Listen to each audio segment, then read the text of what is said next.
ഇതും സ്കൂൾക്ക് lunch box കൊണ്ടുപോയതുകൊണ്ട് ഇനിയിപ്പോൾ ഒന്നും ഒരു പ്രത്യേകിച്ചൊരു പണിയില്ലാത്ത പോലെ ഇങ്ങനെ ഇരിക്കുകയാണ് കേട്ടോ. ഞാൻ മൂപ്പരിതാ വന്ന് ഫുഡൊക്കെ കഴിച്ച് അങ്ങനെ ഫോണും കണ്ട് ഇരിക്കുകയാണ് തൊട്ടോ. അതിൻ്റെ അപ്പുറം തന്നെ ഞാനും ഫോണും തോണ്ടി അങ്ങനെ ഇരിക്കുന്നുണ്ട് കേട്ടോ. ഒരു ഗ്ലാസ് ചായ ഒക്കെ എടുത്ത് ഇങ്ങനെ പ്രത്യേകിച്ചൊരു പണിയില്ല, കാരണം അടിച്ചു വാരൽ തുടക്കൽ ക്ലീനിങ് പരിപാടിയൊക്കെ കഴിഞ്ഞിട്ടുണ്ട്.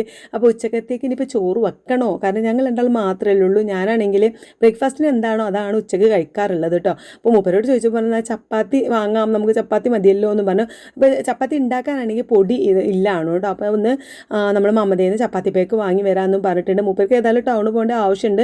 പോയപ്പോൾ ഞാൻ പിന്നെ ഏതായാലും തേങ്ങ വാങ്ങാൻ ഓർമ്മിപ്പിക്കാൻ മറന്നിട്ടില്ല കേട്ടോ. ഇന്ന് രാവിലെ തന്നെ തേങ്ങ ഇല്ലാത്ത ഒറ്റ കാരണം കൊണ്ട് എനിക്ക് പുട്ടുണ്ടാക്കാൻ പറ്റിയിട്ടില്ലായിരുന്നല്ലോ. അപ്പോൾ അതുകൊണ്ട് തേങ്ങയും പിന്നെ വേറെ എന്തൊക്കെയോ പരിപാടി ഉണ്ട്. അപ്പോൾ പോയിട്ടുണ്ടെങ്കിൽ ഞാനിത് അലക്കിയതൊക്കെ നന്നായിട്ട് ഉണങ്ങി കിട്ടിയിട്ടുണ്ട്. നല്ല വെയിൽ കേട്ടോ. അപ്പോൾ 2-3 ദിവസമായിട്ട് ഉണങ്ങാത്ത ജീൻസൊക്കെ ഉണങ്ങി നല്ല ചുട്ടായി കിട്ടിയിട്ടുണ്ട്. ഏതായാലും അതൊക്കെ മടക്കി ഒതുക്കി വെച്ച് പിന്നെ കുറച്ച് ചില്ലറ പണിയൊക്കെ തീർത്തപ്പോഴും മൂപ്പര് സാധനം കൊണ്ടൊക്കെ വന്നിട്ടോ. അപ്പോൾ എൻ്റെ തന്നിട്ട് ഒരു പള്ളിയിൽ പോയിട്ടുണ്ട്, വാങ്ങി കൊടുത്തിട്ടുണ്ടായിരുന്നു. അപ്പോൾ ഞാനിതൊക്കെ ഒന്ന് എടുത്ത് വെച്ചതാണ്ടോ. തേങ്ങ നമുക്ക് കിട്ടിയിട്ടുണ്ട്. ഞാൻ ഇവിടെ അടുത്ത വീട്ടിൽ നിന്ന് വാങ്ങാമെന്ന് വിചാരിച്ചിട്ടാണ് ഇങ്ങനെ വാങ്ങാതെ നിന്നുണ്ടായിരുന്നത്. പിന്നെ അവസാനം നമുക്ക് അങ്ങാടിയിൽ നിന്ന് തന്നെ വാങ്ങേണ്ടി വന്നു. അങ്ങനെ ചപ്പാത്തി പേക്ക് വാങ്ങിയിട്ടുണ്ട്. അപ്പോൾ അതൊന്ന് ചുട്ടെടുക്കാൻ വേണ്ടി ഗ്യാസ് അങ്ങനെ ഓണാക്കിയപ്പോഴാണ് ഗ്യാസ് തീർന്നിട്ടുണ്ട് ഗോയ്സ്. അപ്പോൾ ഞാൻ വേഗം കറണ്ട് അടുപ്പുമേൽ വെച്ചു കേട്ടോ, മീൻ പൊരിക്കാനൊക്കെ ആയിട്ട്. അപ്പോൾ എനിക്ക് ഈ ഗ്യാസും കുറ്റി മാറ്റിയിട്ടുള്ള ഒരു പരിചയമല്ല. ഞാൻ അങ്ങനെ ഒറ്റയ്ക്ക് ഇതുവരെ മാറ്റിയിട്ടില്ല. എപ്പോഴും ഞാൻ വിചാരിക്കും മൂപ്പരും അത് മാറ്റുമ്പോൾ ഒന്ന് നോക്കി പഠിക്കണം, എന്നിട്ട് ഈ ഒറ്റയ്ക്കൊന്നും ഗ്യാസ് കുറ്റി അങ്ങോട്ടും ഇങ്ങോട്ടൊക്കെ മാറ്റി നോക്കണം. ഈ താങ്ങാൻ ആളുണ്ടാകുമ്പോൾ നമുക്കൊരു കൊഞ്ചലാണല്ലോ. അപ്പം ഞാനത് ഇതുവരെ നോക്കിയിട്ടില്ല കേട്ടോ. പിന്നെ മൂപ്പർ പള്ളിക്കന്ന് വരുന്നവരെ ഞാൻ വെയിറ്റ് ചെയ്തു. പിന്നെ ഞങ്ങൾ രണ്ടാളും കൂടി ഞാൻ ഗ്യാസ് കുറ്റി അവിടെ കൊണ്ട് വെച്ച് കൊടുക്കുന്നവരെയുള്ള പരിപാടിയൊക്കെ ഉള്ളൂ. എപ്പോഴും ഞാൻ നോക്കണില്ല കേട്ടോ, അതെങ്ങനെയാണ് മാറ്റണം, അതെങ്ങനെയാണ് പിടിപ്പിക്കണം, റെഡി ആക്കണമെന്ന് നോക്കണില്ല.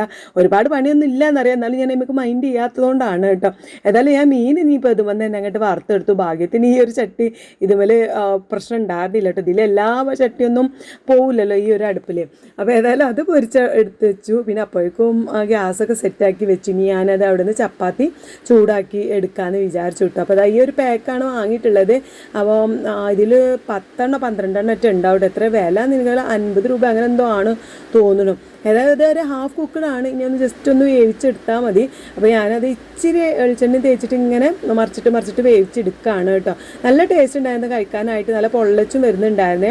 അപ്പോൾ ഞാനൊരു 4 മുപ്പർക്കും ഒരു 1-2 ഇൻക്കും അങ്ങനെ പൊരിച്ചെടുത്തു കേട്ടോ. പിന്നെ അധികം നമ്മൾ രാവിലത്തെ ഉരുളക്കിഴങ്ങ് കറി ഉണ്ട്. പിന്നെ പോരാത്തിന് തൈരും ഉള്ളിയും പച്ചമുളകൊക്കെ കീറിയിട്ടിട്ട് തൈരും റെഡിയാക്കി എടുത്തു. ചപ്പാത്തിക്ക് തൈര് മൂപ്പർക്ക് ഭയങ്കര ഇഷ്ടമാണ് കേട്ടോ. അപ്പോൾ തൈരുള്ളതുകൊണ്ട് എന്നോട് പറഞ്ഞു ഞാൻ മുട്ട റോസ്റ്റ് ഉണ്ടാക്കാമെന്നൊക്കെ പറഞ്ഞു. മുട്ടയൊക്കെ പുഴുങ്ങി വെച്ചിട്ടുണ്ടായിരുന്നു. അപ്പോൾ അത് വൈകുന്നേരം എടുക്കാം. എനിക്ക് ഉരുളക്കിഴങ്ങിൻ്റെ കറി മതി, തൈരും മതിയാണ്. പിന്നെ മീൻ വറുത്തതും ഉണ്ടല്ലോ. അപ്പോൾ ഇതാണ് കേട്ടോ നമ്മുടെ ഉച്ചക്കത്തെ ഭക്ഷണം. അപ്പോൾ ഇതൊക്കെയാണ് നമ്മുടെ ഇന്നത്തെ കുഞ്ഞു വിശേഷങ്ങൾ. അടുത്ത വീഡിയോ കാണാം. Bye bye.